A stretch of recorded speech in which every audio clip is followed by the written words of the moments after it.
The podcast about the many and varied journeys of Australia's ex-service men, women and their families, brought to you by RSL Victoria.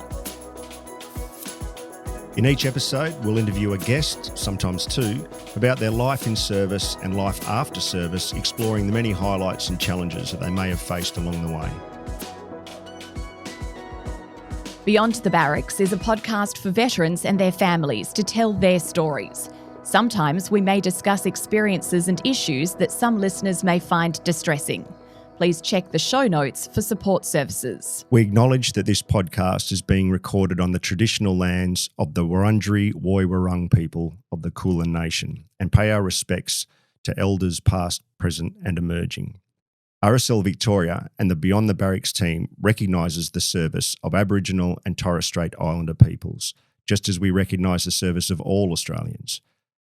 We are proud of the contribution they have made and continue to make to the Australian Defence Force. So, Harry, on today's episode of Beyond the Barracks, we've got Brett West joining us. He's a Yamatji man who comes from his traditional land in Western Australia and decided as a young boy growing up that he'd like to serve with the Royal Australian Air Force, which he then did for about 30 years. Yeah, and I believe he's had a deep family history in service and Air Force and Army that he discovers. I'm keen to hear a bit more about that, how that unfolded for him. And I think that whole journey probably then just helped to cement his connection to his service and his cultural link. So I'm excited to hear from him about his journey through service and post-service and his connection back to his land and why that's important. Yeah, and that's right. There's a real education here for us all about the journey of Indigenous people, but specifically in their service life. We don't often hear much about it when you think about it. So, really excited for this, and I can't wait to ask him a bit about his connection back to WA too, because I've spent a bit of time there myself. So, looking forward to talking to him. Me too. Should be interesting.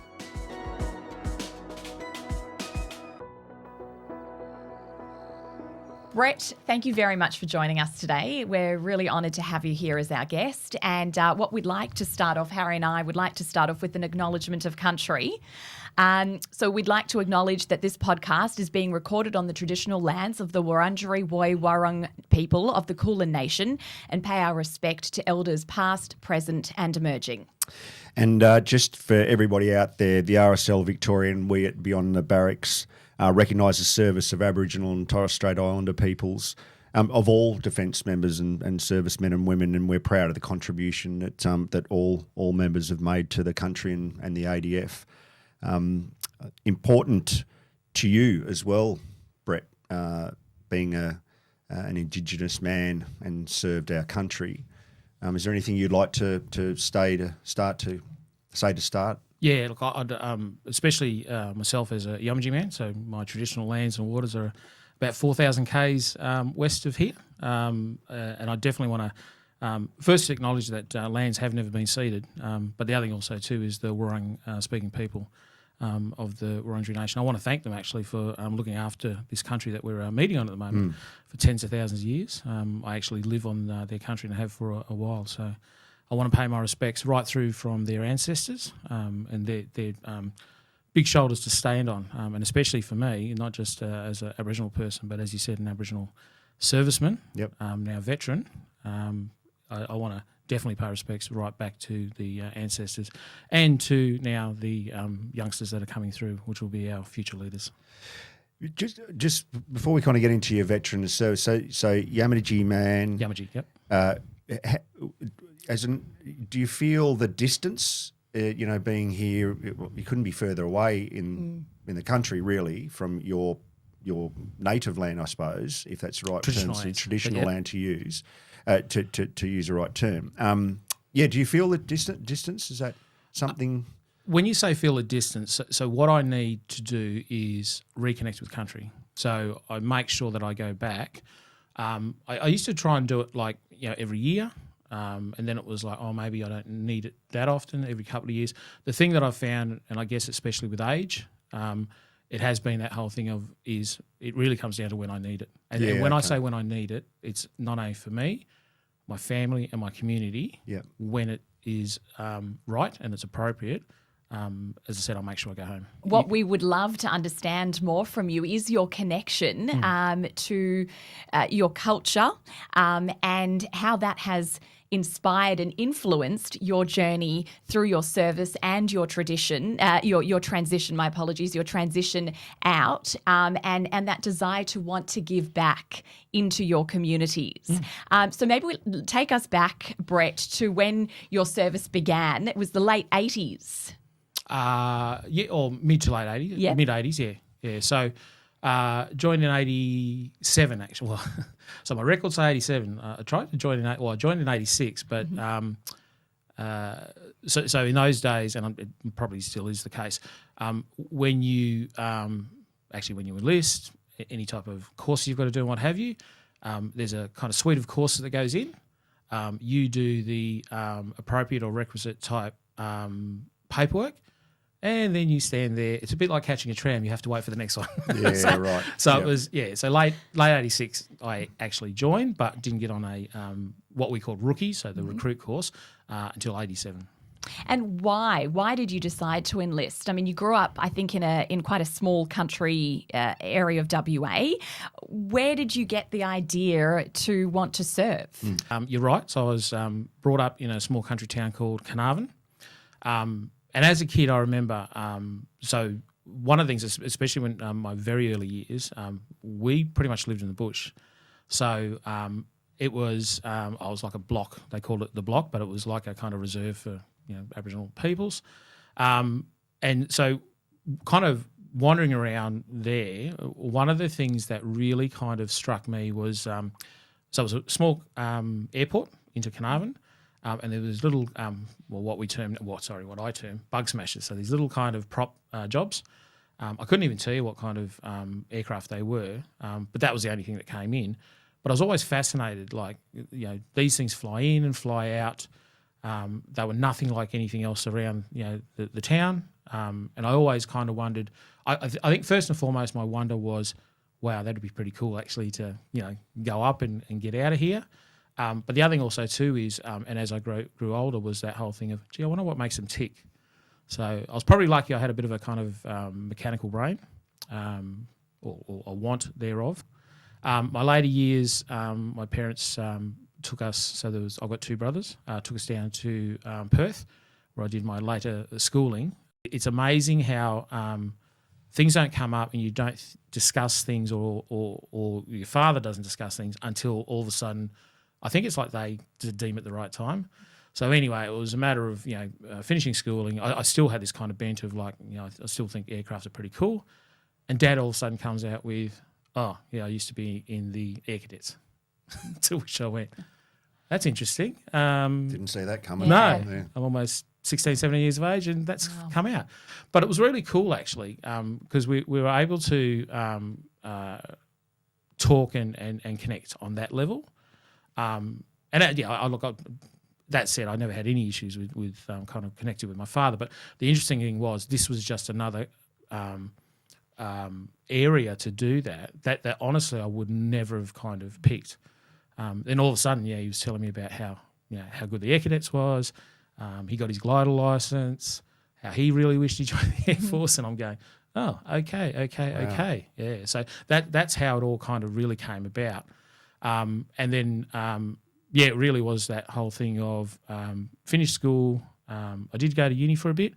And then I went, worked on a station for a while, but it was really literally just like there was this kind of burning in me that kind of went, well, why don't you give it a whirl? Mm. And so actually I went to the TAFE, the local TAFE, and said, I'd like to actually study electronics and look at this from an aerospace perspective. And they went, no hope, mate. so I go and join the Air Force, and they go, yeah, hell, come on up. Yeah, which is really interesting. Yeah. And how was your decision to enlist seen by your parents? I mean, was your dad particularly proud? Yeah, well, it was the only time I think I saw Dad do a cartwheel. So no.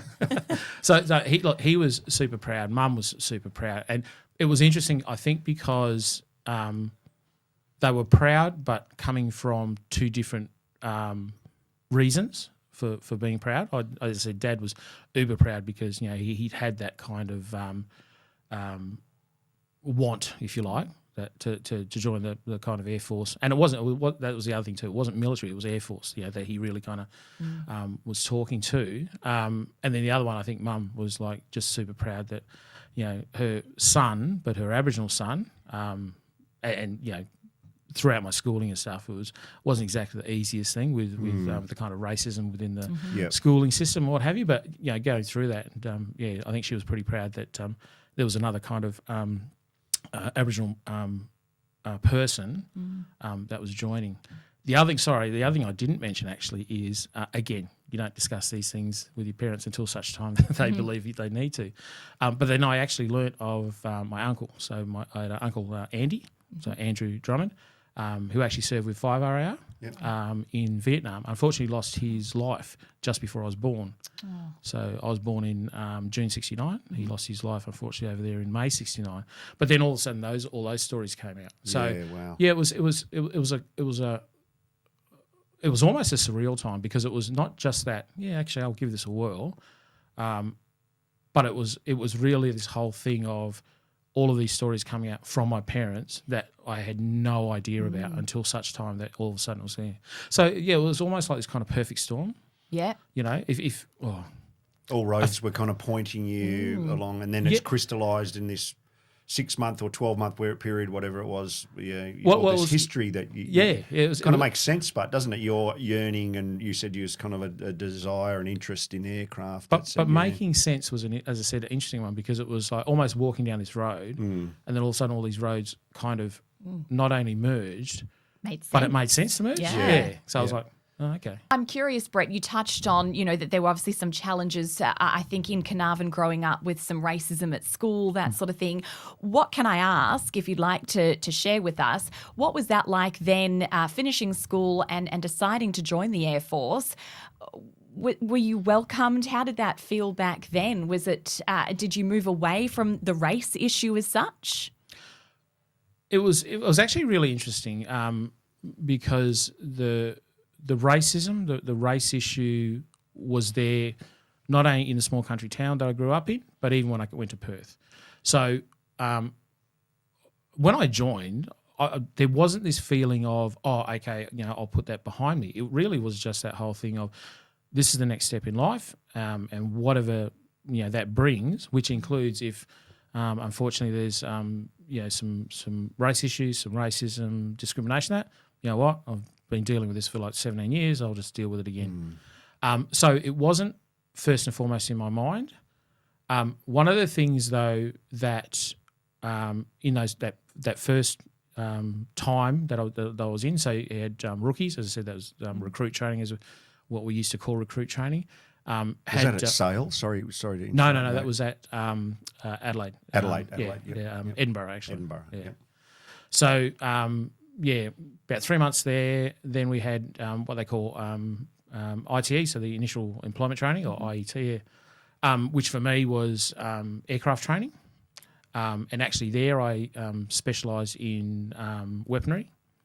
So while doing all that, one of the things that I had was it was all about the team. It was all about the service. And so I have to admit, I suppose I probably kind of really fell into that and went, wow, we are all treated equal.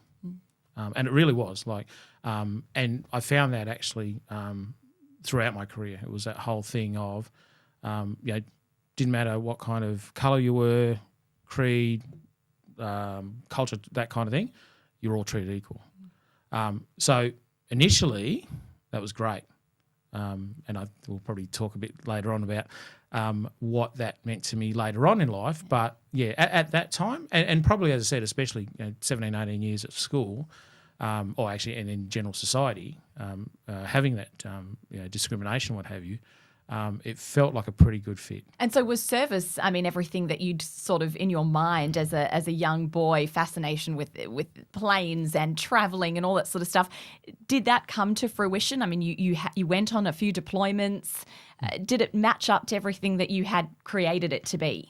Well, again, I have to admit that my expectations weren't overly high when I first joined, and that's not that's not me trying to make sure that I'm not let down.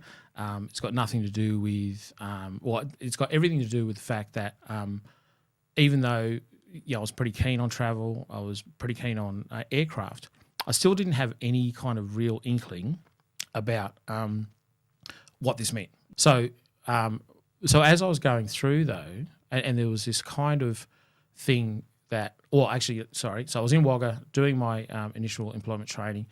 I got really homesick, and I remember talking to Dad, and Dad, was pretty much, get through it. Thanks, Dad. that's great advice. Yeah. But Mum was talking about, look, not just stick it out, but and it was the first time that we started to actually talk about the reasons. So I get, there's probably many reasons that people get kind of homesick. And I came to a realisation with a number of phone calls to Mum was my homesickness actually wasn't about my parents. It was actually a yearning for country. So I kind of went, oh, okay. And then that was a bit of a journey as well. As I said, I guess I'd never really thought of it before because I was either on country or even though Perth is about 900 k's south of Carnarvon, we always ventured up there. We were always catching up with family and stuff. So I was never away from country for any length of time. And this was not just the Great Divide. I was on the other side of the country. It was more a matter of, wow, it's been a couple of years and I still haven't been back. My first understanding of the connection to country comes from Townsville around that same time, late 80s. I served there until 90 in Townsville. And it was the first time it came into my consciousness that there was the return to country. And we had, I'm just white fella as, I had no real exposure until I joined the military where there were a couple of Indigenous guys in our SIG unit. And I had great friendships and they'd talk about it. And it was referred to in other ways, but back then. But it's that kind of was behind my initial question, kind of the feeling that it's something that's intriguing to me, Were you supported in that time around that? Certain units. Yeah. So certain units that had really understanding either commanding officers or the admin officers. Usually if you had someone there, they were great. Yeah. And it was really funny because at times it was like, I don't get it, but I know that I have to do this. And as I said, that was just as good for me as for them to say, no, I kind of get it and sending me away. I remember actually, again, when I was at Wagga, and this is my initial training and stuff, and my grandfather passed away. And it was, I've kind of gone, look, I've got to go home. And I have to admit, because I was just a troop at the time, and I'll never forget the corporals and that going, mate, I get it. You might have been close to your grandfather, but your grandfather's passed, mate. You'll be right. We'll go have a couple of beers and be kosher. And I kind of went, nah, man, can't do this. And it was, so I went to one of the senior guys, so what you guys call a WO2, so a flight sergeant. And I'll never forget him. Spotty Dunn was his name. And he's kind of going, so what's the story, mate? And I said, look, my grandfather's passed away. And he goes, oh, okay. So what does that mean? And I said, it's pretty much like you and if your brother passed away. And he said, well, now that you've explained that to me, and the really interesting thing was, though, and I can say this now, I suppose, because I don't think I'm actually going to be done for fraud. I think it's been long enough, was the policy didn't allow it. So pretty much it was funny because we're having this interview and he's going, I'll get you home. But you used to live with your grandfather, didn't you? I went, what? He goes, mate, you used to live with your grandfather. And I'm kind of going, I kind of cottoned on. Well, for context, in the military, it's direct family members, and I think it's still the same. You get the compassionate leave tick. And so it might sound strange we're having this conversation to a civilian listening, for example, who go, well, of course he went home to see his grandma. Well, in the military, you have to take your own leave, pay your own way, and... Not just that, I was on initial employment training. You cannot leave that unless it's like an immediate. I've never forgotten that. That guy I said, Spotty Dunn. I can't remember his actual real first name, but great guy, great understanding, wonderful leader. And it was just things like that, quiet as. and he would just come out with stuff like that. So that was my first kind of feeling that, this job might be different. So. Was there a light bulb moment, I guess, so to speak, in your service where you kind of went, okay, I'm not just in this to serve, but I'm in this for my people, for my heritage, my culture. Was there a switch in your thinking at all?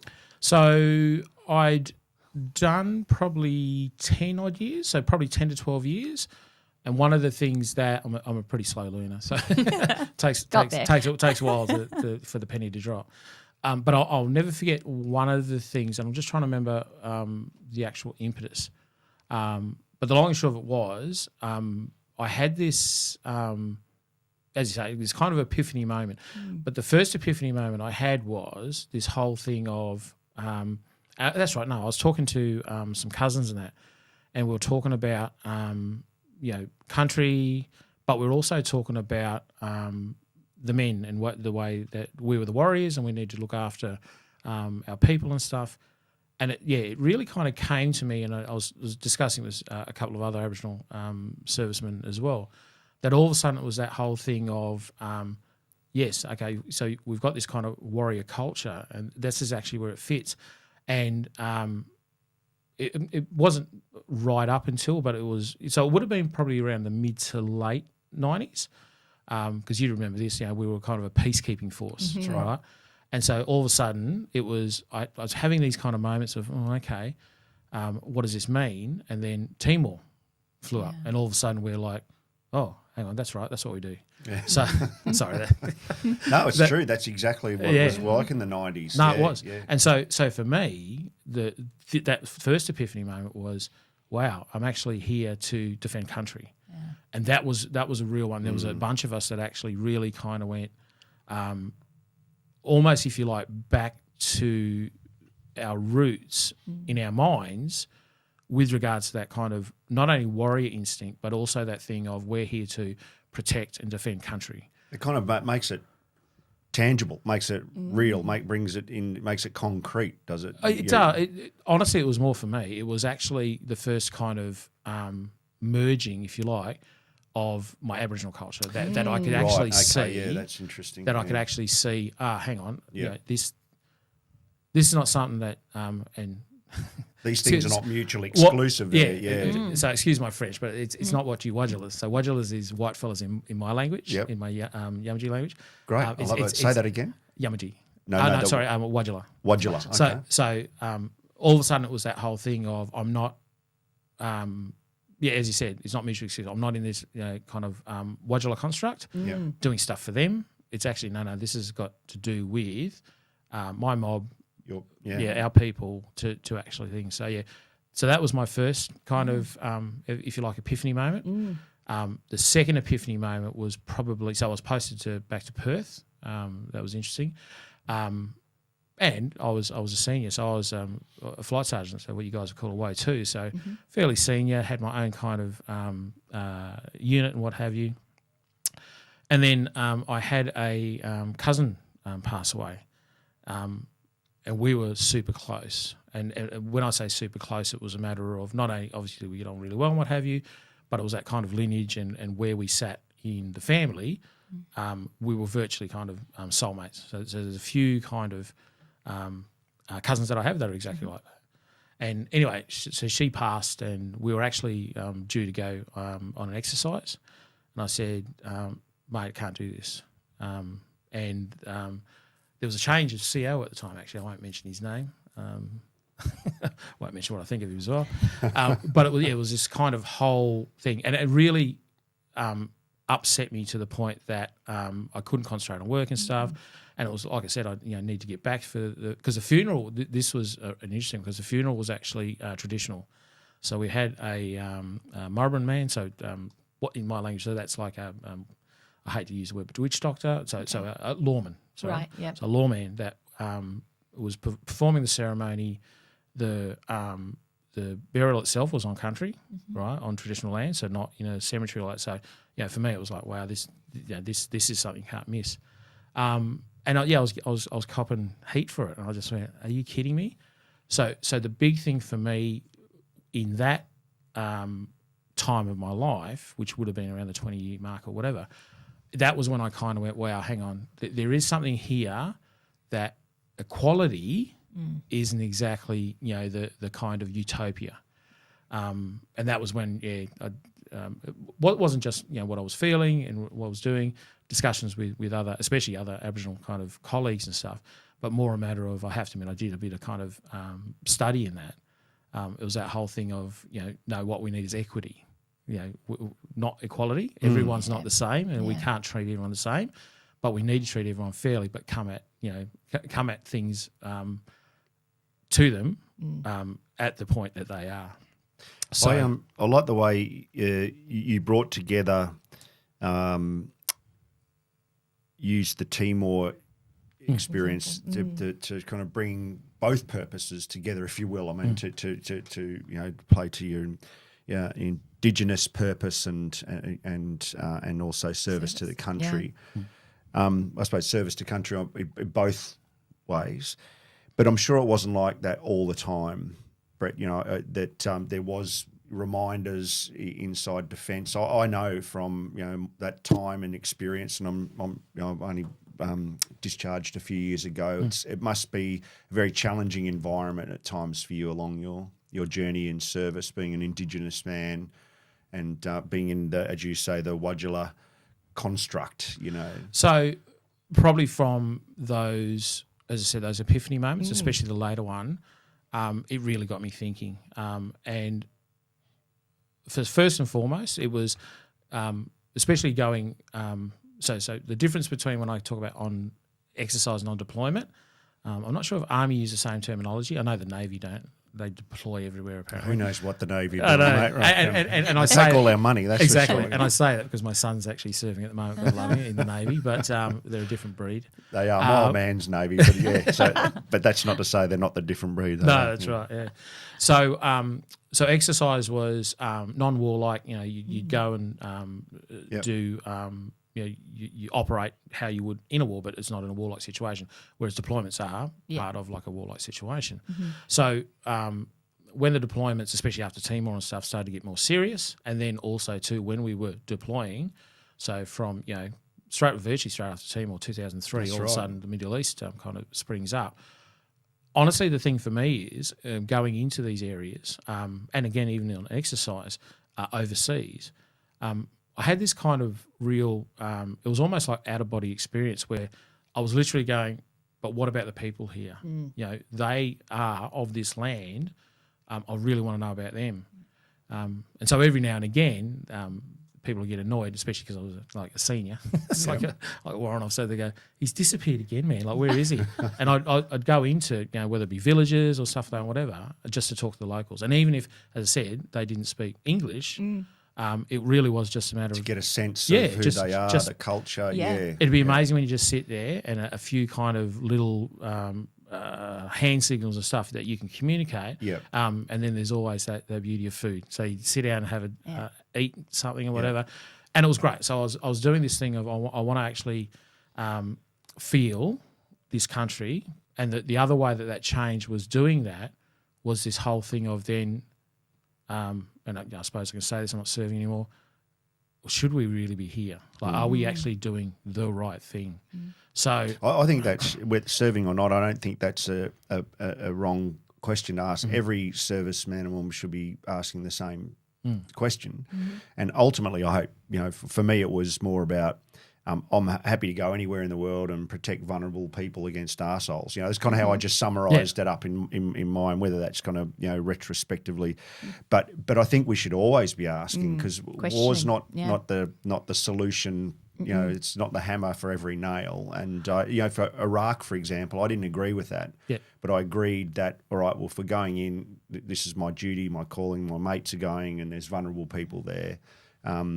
So I don't feel uncomfortable about that. I think that's a profound question that everyone should ask. I think the other thing also too that I learnt was it wasn't like the 60s westerns that we watched. For me, it was a matter of everyone that wears a white hat's not necessarily the good guy. That's right. And those that wear the black hats aren't necessarily the bad guys. Correct. I was talking earlier to one of the engineers here about, I think some of the deepest philosophers I've met have been people who've had military service, and it goes back to the ancient philosophers, Socrates and all these mates.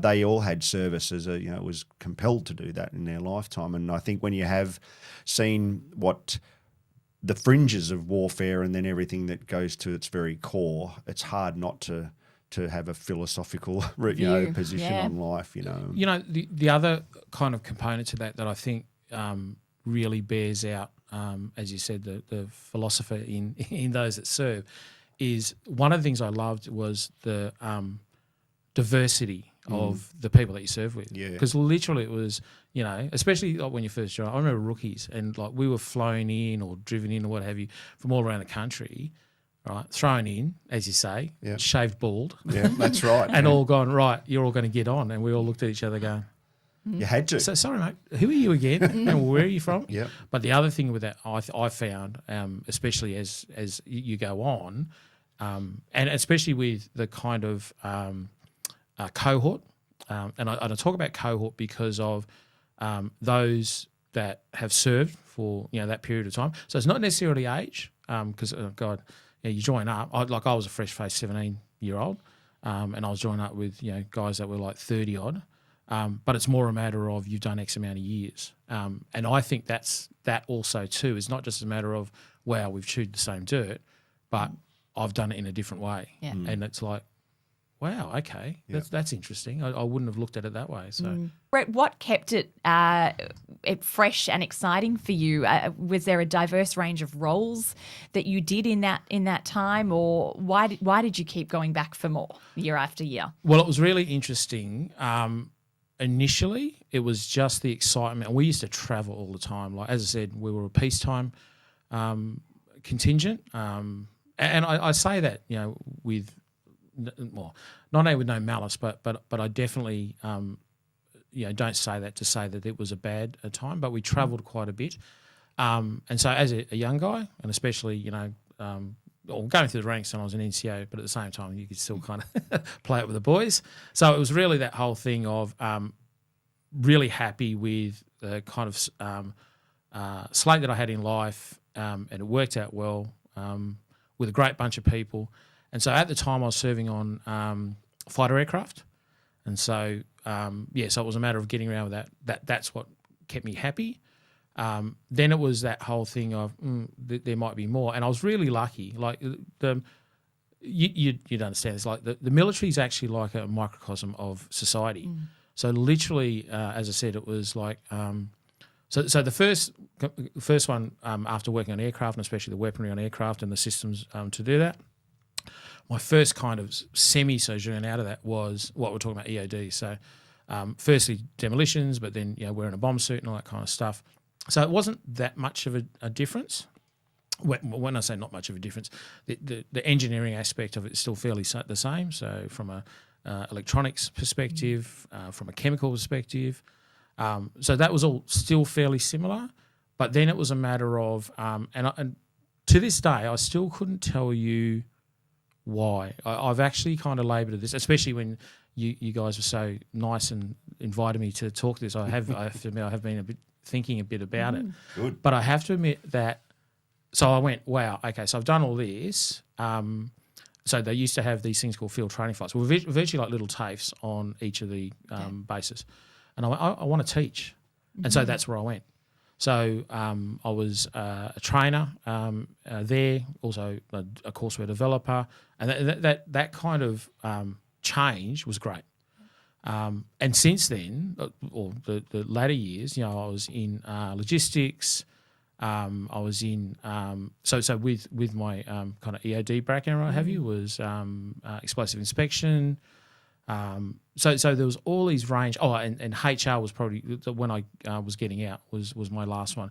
And when I mean HR, so it was actually looking after the kind of what we call posting. So when you move your kind of people around, but giving specialist advice on what that would mean for Aboriginal people, and that gets back to that whole thing of country. Yeah. Yep. So actually discussing with, and I don't mean this rudely, but again, Wajal white manners or those that were doing the kind of posting plots, so moving people around, getting them to understand, I get it, from a skill set perspective, from a workforce perspective, or even a place perspective, this won't make sense. But this is the reason that person needs to go here. Yeah. So, was it a conscious effort on your part to, within your service years and even since your discharge, to consciously make an effort to work in Indigenous engagement roles and positions? not initially. Okay. It came about, well, really, it was that whole thing of, I think, I was an NCO, senior NCO at the time, and they were going, look, you'd probably make a good role model. I was sitting there with a hangover going, probably not. But it really was that whole thing of it developed. So I was always someone that, if you want me to do something, hey, yeah, all good. I'll give it a whirl. And it was some really initial courses that they were running for actually, and it was even before looking at getting more Aboriginal and Torres Strait Islander men and women into the forces. It was more a matter of actually increasing the understanding of non-Aboriginal and Torres Strait Islanders about Aboriginal and Torres Strait Islander culture. Definitely, yeah. So I was involved in that, and then came actually a heap of courses. So courses known as the IPRC, which was the Indigenous pre-recruit course, IPRP, which was a similar sort of thing, DIDP, which was the Defence Indigenous Development Program. So these were all programs that are pretty much programs that are designed for Aboriginal and Torres Strait Islanders that don't quite meet the requirements for recruitment. And so it's pretty much like a rookies course, but it's to work up to the required academic areas, fitness, nutrition, all of those kind of things. So some of those things, honestly, that people take for granted. But the other thing, and what I loved about them was, and this is the reason that you had Aboriginal staff on there, was we gave it a cultural overlay to ensure that it was culturally safe, that it was culturally inclusive. And the other thing also too is we used to discuss the things of, it's that whole adage of you can't be what you can't see. So it wasn't just, like for me, the black face in a blue uniform, but it was also too that I used to talk about those that had served before us. Those great men and women that on whose shoulders that we don't, like, Reg Saunders. Yeah, exactly. Yeah, so I had the privilege of going up to Kapuka and I was at DFR. I think you did a stint at DFR. Did you do recruiting? Yeah, I did a stint with DFR. I that was my last posting, and I had the privilege to go up, and they had they had a whole array of supports for different people at different stages of career. The what do they call it? The kids could go gap year kind of stuff, and the Indigenous program up there they were pretty young, some of them, and just the enthusiasm and the excitement was, there was a chance. But I was really impressed that we had.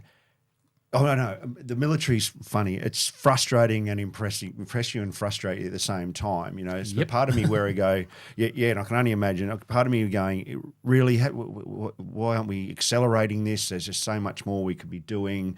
Why has it taken this long? What did you see by the time you're at the end of your career? What's impressed you with the military that's doing well, done well, and what are the things we've still got left to do? So it definitely has massive questions. No. So one of the things that I found, and that was the reason also too that I went to DP, so Director of Personnel, which is a HR roles that I'm talking about. The reason I went for that was I wanted to see a change, and the change twofold. So it's that whole thing of if you want to speak of or make a place more inclusive, honestly, you need more people in. It's one of the things that people don't understand, even with gender, say women. You kind of go, oh, we want to make this a more inclusive place for women. All right, let's have quotas and bring women in. Oh, quotas aren't going to be the answer. Yes, it is. The only people that know what women want are women. Yeah. So, and it's the same for Aboriginal people, right? Oh, we should, and again, that was that kind of push of let's get more Aboriginal and Torres Strait Islanders into the services. Well, okay, why would we want to do that? We want it, safer. We want it more responsive and inclusive for Aboriginal people. I know we can do that. how are you going to do that? You are a white man. Like, how does that work? Yeah. So anyway, hasn't really worked for us so far. Yeah, so that's right. Yeah. We'll take it from you guys. Yeah. Was it the Wadjala? Yeah, that's right. So for me, it was like, yep, okay, I want to look at this, and I have to admit, in my time there was some incredible leaps and bounds that happened. And again, that's not just from an Aboriginal perspective. As I said, it was gender, LGBTIQ, the whole kind of range. It was really cool. So much so, and I have to mention this. One of the things I absolutely loved in my time was so Air Force was the first service to actually introduce an elder. Right. And so we had an Air Force elder, Harry Alley, incredible guy, Uncle Harry Alley, sorry. Yeah. Incredible guy, and it was the thing I loved about it was recognition, obviously, of not only our culture, but also I think an aspect of our culture that is a little foreign. Like, and please don't take this the wrong way. No. One of the things that I find with kind of Anglo-Saxon, Anglo-Celtic type people is there's not this kind of reverence and what you want to do and look after your old people. Like for us, so my people, the only people that honestly matter are the youngsters, there are little grannies, and the old people. They're the knowledge holders. They're the ones you've got to put in the knowledge into. We're all just worker bees. Yeah. So it was really nice to kind of have that, and we'll go, wow, okay, so we've kind of recognised this.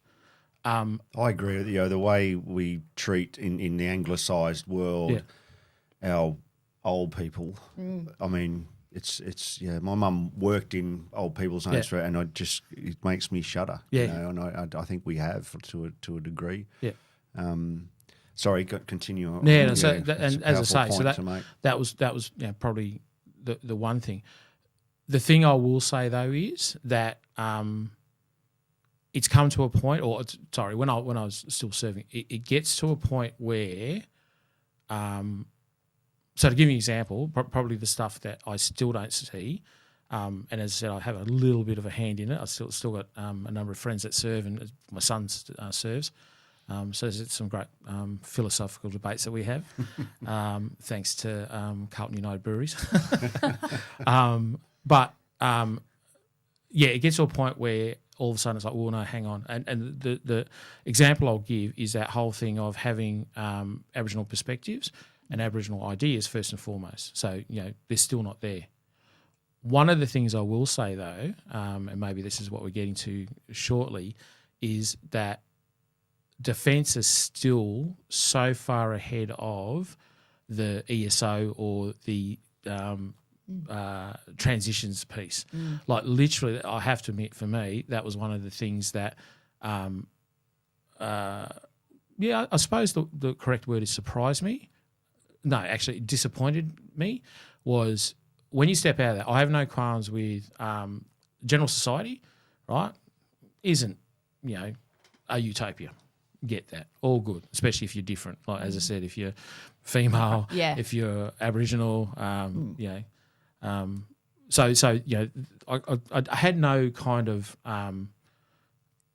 expectations that all of a sudden it was like, oh, wow, this has been pretty cool, and that thing. The thing that really annoyed me was in the ESO, the ex-services organisations, right? And I probably shouldn't be saying this. See, I just saw the RSL Victoria thing behind go you. for it, mate. One of the things that really annoyed me was they not only hadn't moved on, right, but in certain cases they were worse than bloody mainstream society.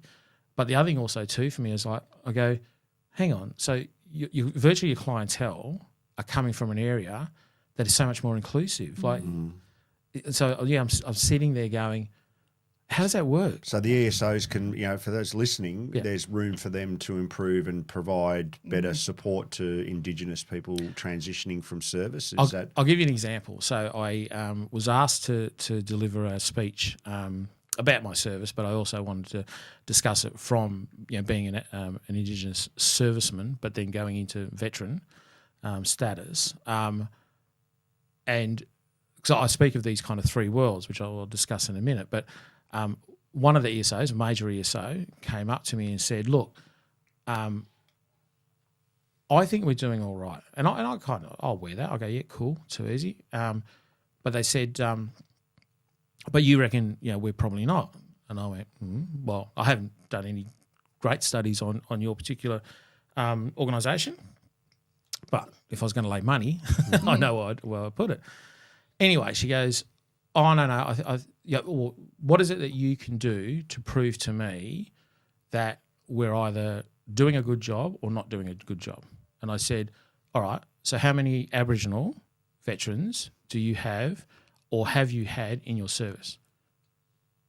Providing support to you, mate. Yeah. And she went, yep, got it. Yeah. It was this Doesn't penny exist. drop moment Yeah.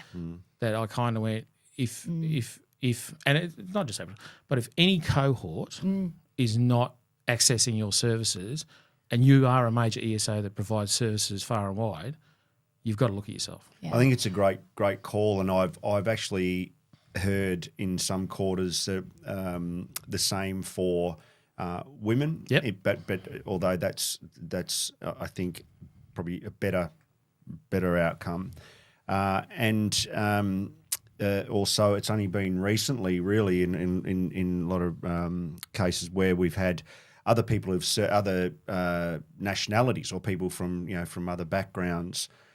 For example, Muslims and others. So I think we're good enough to do it. There's a lot of people go, oh, it's all woke, but that's just rubbish. That's unintellectual, and I think we're sophisticated enough to be a bit better. And I'm glad, thanks for sharing that, because I think that's part of what we want to do at Beyond the Barracks is share those transitional challenges. Yep. That's key focus. And I think, there's so much to talk about in so little time. You're almost like a 2-part episode, Brett. Maybe that's something. What I think we would also like to know is, from memory, I think in our previous discussions that I've had with you, Brett, your transition out was what you described as a daunting experience.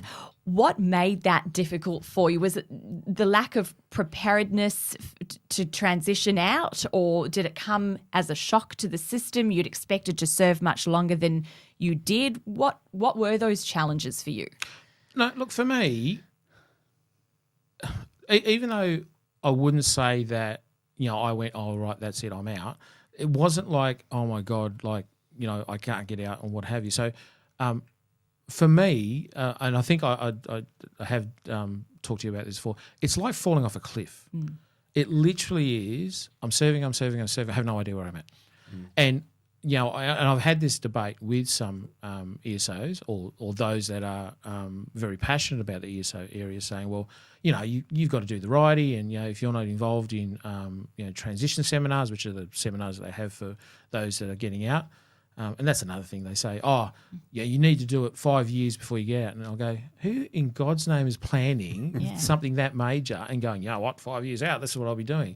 So for me, it's that whole thing of there should be this kind of soft handover, right? To and I don't care who it is, like literally, and especially for some people, I guess like kind of what you're alluding to, some people don't want to get out and they're getting out for reasons that are beyond their control.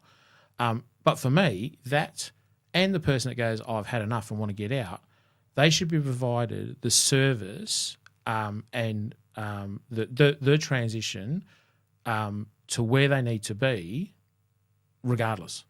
So for me, and I think I said, because I've only just been kind of doing work with RSL Victoria, because I was kind of talked into it for the last couple of years, since probably COVID actually.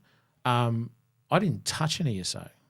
I had no trust to them. I still haven't actually had any dealings with DVA, which people keep telling me, oh my God, you're a wreck, so you should go and get hold of them. And I was like, no, it's this whole thing of, and for me, so it's not just being a veteran or an ex-serving member who has reservations.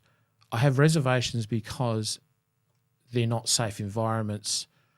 Sorry, they're not environments that have met me, i.e. when I was getting out, but they definitely don't meet my needs from my Aboriginality. So they're not culturally safe. They're not culturally responsive. So sorry, but why in God's name would people like myself, women, as you said, Muslim serving people and what have you, anyone that served in warlike operations post 91. There's all these cohorts that literally are not being catered for, and then they wonder why. Wow, what's happening? Why can't we get numbers? I have this joke. So the guy that actually wrote me into helping at RSL Victoria used to be their chief of veteran service. I think he was their inaugural one. Great bloke. Anyway, we used to have drinks because it was that whole thing of you go, I want you on board because I want to have a look at how we can make RSL Victoria, and here I am bagging the people that are paying for this, but anyway, more inclusive. And so, there'll be times when we're banging our head against the wall. And like I said to him, I just don't understand it. Like, to look at this like a business, that if you go from 10 years' time, there's going to be 5 old white guys high-fiving each other, sipping sherry, and that's the RSL. Like, literally. So I think it's trying and getting people like yourself to come on board and kind of, skull drag you along at times, but I was the same. But one thing that gives me great faith is that the men and women in the RSL and all over the country. We just talked to the president of Rochester and the amazing work the RSL did up there amongst all the community. Not to say they did better or worse, but they leapt to action. I think that the RSL's on a journey. A lot of ESOs are on a journey. I think something you've highlighted during this chat is there is still a big gap between the Defence Force handing over the soft hands into the ESO, and I think you really capture when you said the ESOs tend to operate like businesses, which corporatises them, which is kind of the antithesis of what we need for them to progress. And I know there's a lot of hard work going on, particularly at RSL Victoria, to kind of change that. It's a lot of systemic barriers, and only too well that we're up against. But we hope that we can have our one conversation at a time and open up those communication lines at least. And I think I feel like this would be very much a Harry question to ask. But what advice would you give to young Indigenous men and women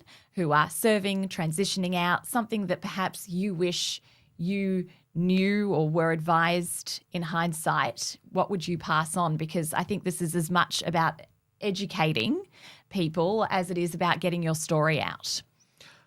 This is going to sound really crass, but listen to the old farts. I have to admit, some of the stuff that I look back on with some of the old diggers and pretty much like, you're coming up to this, you should be looking at this. So that'd be my first thing. The other thing also too, though, is, and I've really kind of thought long and hard about this over the last couple of years, especially being involved with RSL Victoria. By the way, I do want to say, yes, there are a lot of great people in RSL Victoria and they're doing some great stuff. Yeah. So thanklessly in a lot of cases, yes, volunteer. That's right, yeah. So from an advice perspective as well. So it's that thing also too that I think us old farts, and I hate to say it, I am there now, looking in the mirror this morning going, yep, you're there. I can confirm that's that. Right, yes. It really is that thing also too, and again, I don't know if it's generationally or what. I think we need to kind of fall off the perch, and like the youngsters honestly have got it all over us. They will look after this planet. But the thing for me is also we need to kind of let go of, first and foremost, our time, what happened to us, all that kind of stuff. And what I mean by that is some of the stuff that, so I say that, listen to the old farts with tongue in cheek, is because some of, and not just the old farts, but us old farts, there are times that we kind of get on our high horse and we don't give good advice, or we give good advice, but it's labelled or it's put in such a way that, who would want to take that advice? And again, I was really thinking about that when I just said that, because I truly do believe that the youngsters, if they do listen to the kind of the old boys, that there is some great stuff in there. But as I say, it's one of the things, it's like the poison chalice. Wow, that looks really cool. But you have a taste of it and you go, oh, I've almost died. Like, so I think, and again, it comes back to that whole thing of it's a two-way thing. So not unlike transitions, Defence have got work to do, but so have the ESOs, and they need to come together.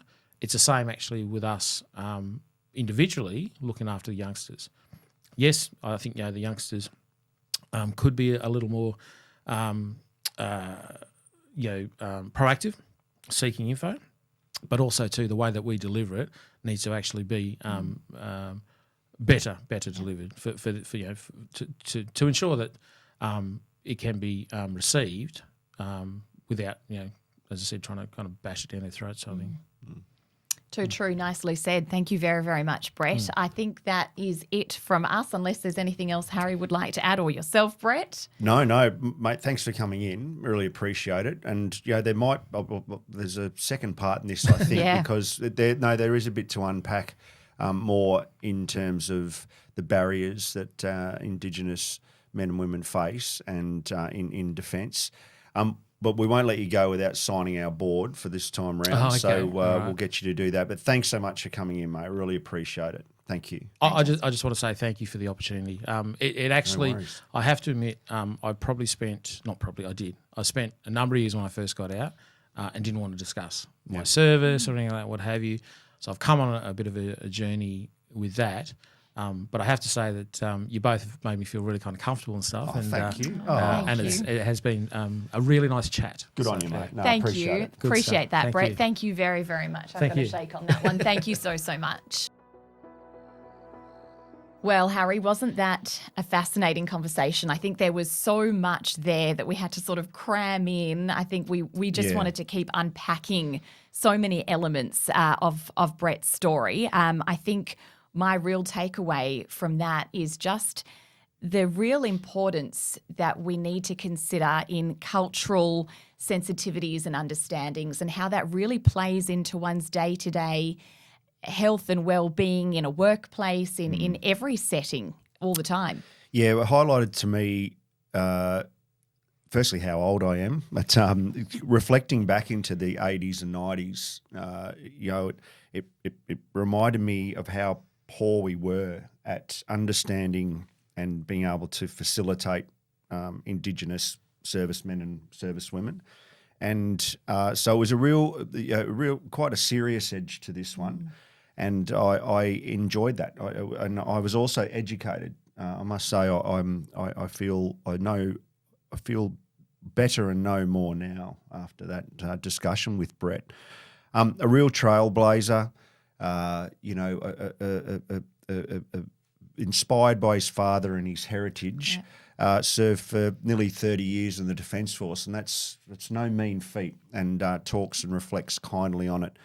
I think there's another episode in this with Brett, because I feel like you said we've crammed so much in, we didn't really get to understand, or there's so much deeper understanding we could take for Indigenous journeys through the Defence Force. Absolutely, but I am definitely feeling confident at the fact that Brett was comfortable in sharing his story with us to educate people like us on what it means to be an Indigenous man or woman and serve their country, and the challenges that are faced along the way. But it gives me hope that by sharing these stories, there is room for improvement and for education, and to broaden one's knowledge and understanding in these areas. Yeah, I'm glad we got him in the RSL, and fantastic role model. Absolutely. If this podcast episode raises any concerns for you, please contact Lifeline on 13 11 14. If you're a current or ex-service member of the ADF, or a family member of a veteran or someone who's currently serving, you can access free and confidential 24/7 support from Open Arms, Veterans and Families Counselling on 1800 011 046. Current serving members of the ADF and their families can also contact the All Hours Support Line on 1800 628 036 for confidential support. RSL Victoria is here to provide assistance and support to past and present service personnel and their families. Importantly, you don't have to be a member of the RSL to receive assistance from RSL Victoria. You only have to be a current or former member of the Australian Defence Force, our allies, or a dependent of either group. To access RSL support, you can reach out to your closest RSL sub-branch or contact RSL Victoria's Veteran Central Service on 1300 MILVET, 1300 645 838.